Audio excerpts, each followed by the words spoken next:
There is a question you have never actually answered, though you have spent your entire life assuming you did. Who is asking? Not what you do, not what you're called, not the story you tell at dinner tables about where you're from and what you want. Underneath all of that, there is something that has been quietly present for every version of you that ever existed. The child, the teenager, the person reading this sentence right now. Something that didn't change even as everything else did. Or did it? Here's the problem. Every cell in your body will eventually replace itself. Your opinions 10 years ago would embarrass you today. The person who first fell in love, first failed at something that mattered, first understood what death meant. None of them are chemically or psychologically identical to who is sitting here now. And yet you call all of them me. You inherited their memories, their debts, their name, and never once questioned whether you were entitled to. So what exactly is being handed down? Philosophers have circled this for centuries without agreement.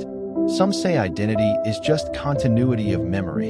You are you because you remember being the person from yesterday. But memory is unreliable, editable, sometimes manufactured entirely. You can misremember a childhood argument for decades and never know it. Others say identity is narrative. You are the story you keep telling about yourself, stitched together after the fact to make sense of a life that was mostly improvised, mostly reactive, mostly accidental. And some argue there was never a fixed self to begin with, just a process, a pattern that persists the way a whirlpool persists, never the same water twice, but somehow keeping its shape long enough to be named. That idea unsettles people. It should, because most of what we call identity isn't discovered. It's assembled, quietly, without your consent, before you were even capable of consenting to anything. Think about the order of operations. You didn't choose your first language. You didn't choose the religion whispered into your ears before you could speak, the geography that decided your accent, your opportunities, your fears.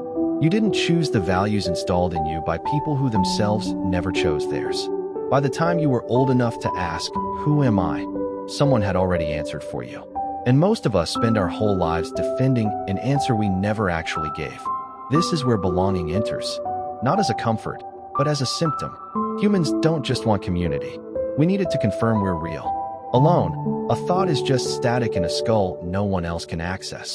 It could be brilliant or insane, and there's no way to know the difference without another mind to test it against. Shared, that same thought becomes something else entirely, evidence. Proof that you're not imagining your own existence. Proof that the internal world you carry actually connects to something outside your own skull. This is likely why, across nearly every culture in recorded history, the worst punishment was rarely death. It was exile. Because a self with no witnesses doesn't just feel lonely. It starts to doubt whether it exists at all. There's a reason solitary confinement is classified by some researchers as a form of psychological torture, not the absence of comfort, but the absence of confirmation. The mind, cut off from other minds, starts to fray at the edges. It needs reflection the way the eye needs light, not to function, but to know it's seeing anything real at all. And this need hasn't gone anywhere. It's simply changed shape. We used to need a tribe to survive the night. Now we need a feed to confirm we were seen, a number to confirm we mattered, a reaction to confirm the thought we had alone in a room was worth having in the first place. The mechanism is tens of thousands of years old. Only the interface is new. You are running Stone Age software on a machine that never stops asking for input. Now here's where it gets stranger, because identity isn't just a social question anymore. It's a scientific one and an unsolved one. Consciousness, the fact that there is an experience of being you at all, rather than nothing, rather than the universe simply processing information in the dark with no one home to notice, remains one of the hardest unsolved problems in modern science. Researchers can map exactly which neurons fire when you feel pain, or joy, or the specific ache of being forgotten by someone you loved. They can predict your decisions before you're consciously aware you've made them. What they cannot explain is why any of it is felt, why there's a light on inside at all, instead of just circuitry doing circuitry things in perfect darkness. You are, in the most literal and unresolved sense, a mystery to the field that studies you. And if that's true, if science can describe every mechanism of you without explaining why any of it adds up to an experience, then identity was never really about the labels in the first place. Not your name, not your nationality, Not your job title, your follower count, the community that gave you a place to belong when you needed one. Those are all downstream. They're the folder, not the thing filed inside it. Which brings us back to yesterday. I asked you which thought in your head was actually yours. If every thought traces back to something you didn't choose, a language you inherited, an algorithm that shaped your attention, a culture that preloaded your opinions before you had the tools to question them.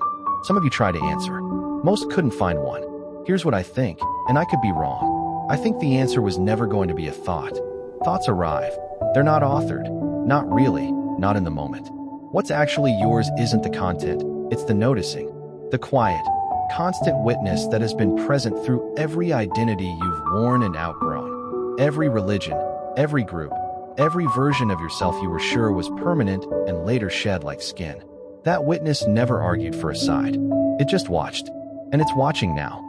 That's not nothing. In a universe that, as far as we can tell, didn't need to produce anything capable of noticing itself. It might be the strangest, most improbable thing that exists.